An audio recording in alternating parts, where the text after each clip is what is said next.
গত সপ্তাহে রথযাত্রার এপিসোড আপনারা সবাই দেখেছেন, ভালোবেসেছেন। আজকে আরেকটা বিশেষ গল্প করতে এলাম। প্রভু জগন্নাথের কিন্তু এখন খুব টেনশন চলছে। আপনারা ভাবছেন কেন টেনশন চলছে?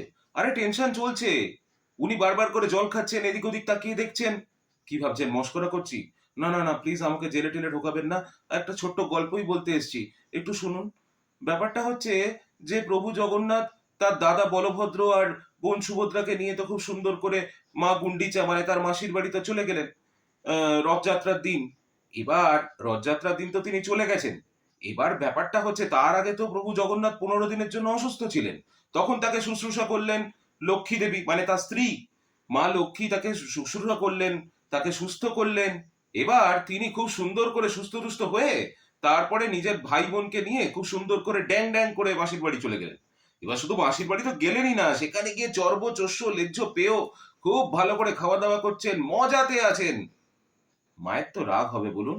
মা শুশ্রূষা করেছেন, তিনি তিনি দেবী, তার থেকেও বড় কথা তিনি প্রথমত তার স্ত্রী। স্ত্রীকে না নিয়ে তিনি ঘুরতে চলে গেছেন, মায়ের রাগ হলো। মা কি করলেন? মা 5 দিনের মাথায় প্রভু জগন্নাথের মাসির বাড়িতে পৌঁছে গেলেন, মানে গুন্ডিজা দেবীর বাড়িতে। এবার সেখানে গিয়ে তিনি দেখলেন এক অদ্ভুত দৃশ্য, যে প্রভু নাকি ভালো করে পেট ভরে হালুয়া পোলোয়া খেয়ে নাক ডেকে ঘুমোচ্ছেন। সুতরাং তার সঙ্গে তার দেখা হলো না। তিনি প্রচন্ড ক্ষেপে গেলেন। এবার খুব স্বাভাবিক, মানে আপনারাই যখন স্বামীর ওপরে ক্ষেপে যান তখন কি করেন? তার পার্সটা ছুঁড়ে ফেলে দেন, বা তার নিদেন পক্ষে তার গাড়ির চাবি নিয়ে নেন। তো মা লক্ষ্মীও তো সেখানে স্ত্রী। তো তিনি কি করলেন? সামনে পেলেন নন্দীঘোষ রথকে, তিনি নন্দীঘোষের একটা অংশ ভেঙেই দিলেন। এবার যখন রথ ভাঙার গোলমাল চলছে, তখন প্রভু জগন্নাথ উঠে এসে মা লক্ষ্মীর ওই রণচণ্ডী মূর্তি দেখে তো প্রচন্ড ভয় পেয়ে গেলেন। কি করবেন বুঝে উঠতে পারছেন না। এবার সেই মুহূর্তে কিছু বললেন না, আর মা লক্ষ্মীও ভালো করে তাকে দুটো কথা শুনিয়ে দিলেন যে তুমি বাড়িতে এসো, তারপরে দেখছি।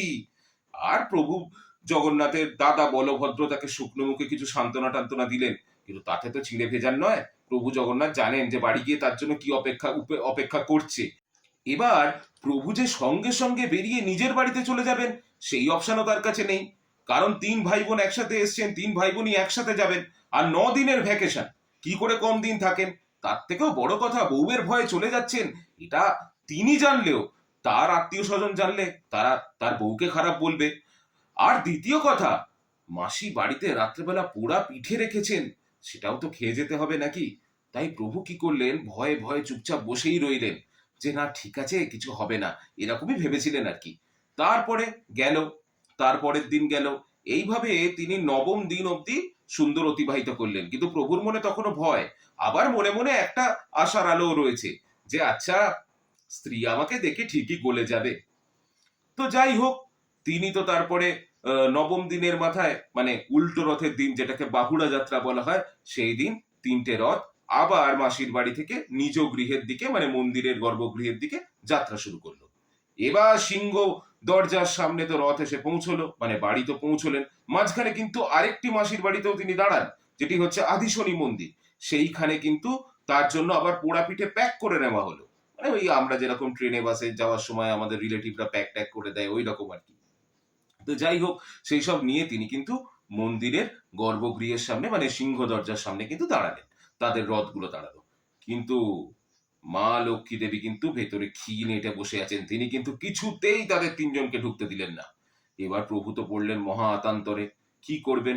অনেক অনুনয় বিনয় করলেন, কিন্তু দরজা কিন্তু খুললো না। এইভাবে কিন্তু একটা দিন মানে সেই রাত্রেবেলা মন্দিরের বাইরেই তার থাকার ব্যবস্থা করা হলো তাদের। তারপরের দিন প্রভুকে এবং তার 2 ভাই বোনকে রাজবেশের সাথে সাথে 208 কেজি সোনা দিয়ে মুড়ে দেওয়া হলো। এটাকে বলা হয় সোনাবেশ।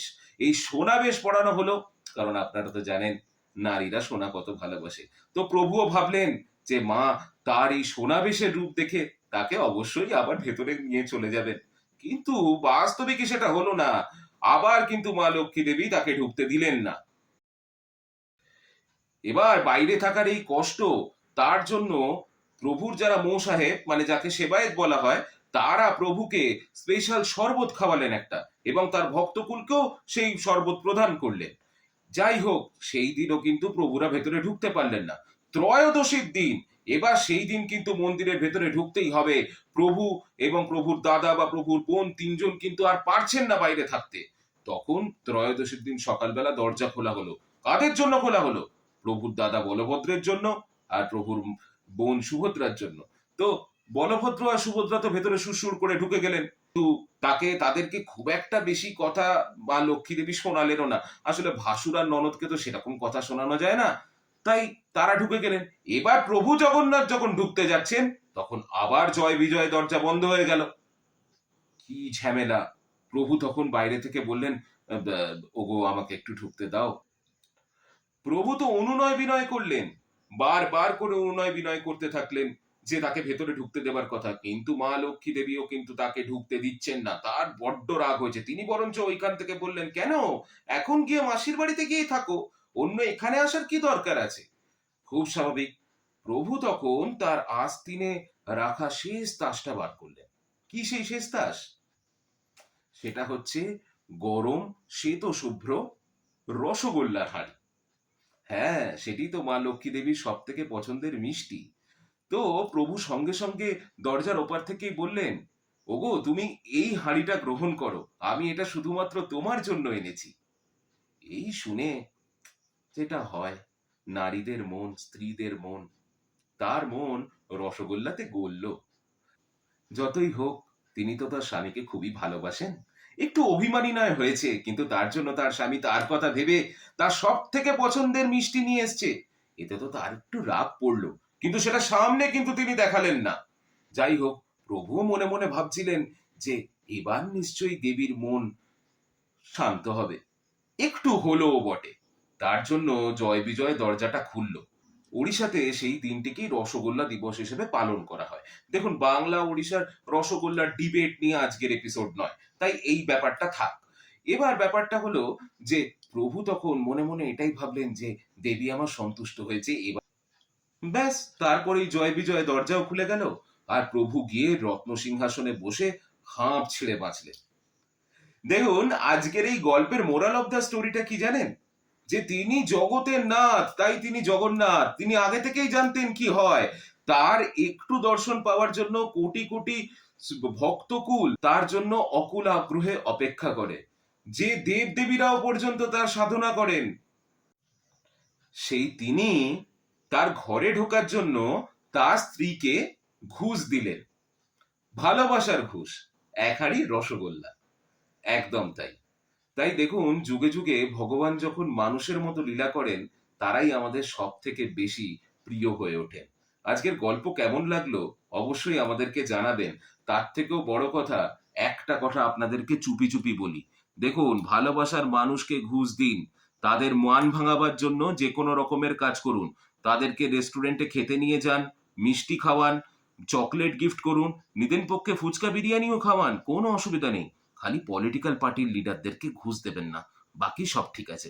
আপনাদের সবাইকে উল্টো রথের অনেক অনেক অনেক অনেক শুভেচ্ছা স্টোরিজ উইথ সুমন অ্যান্ড কোম্পানির পক্ষ থেকে।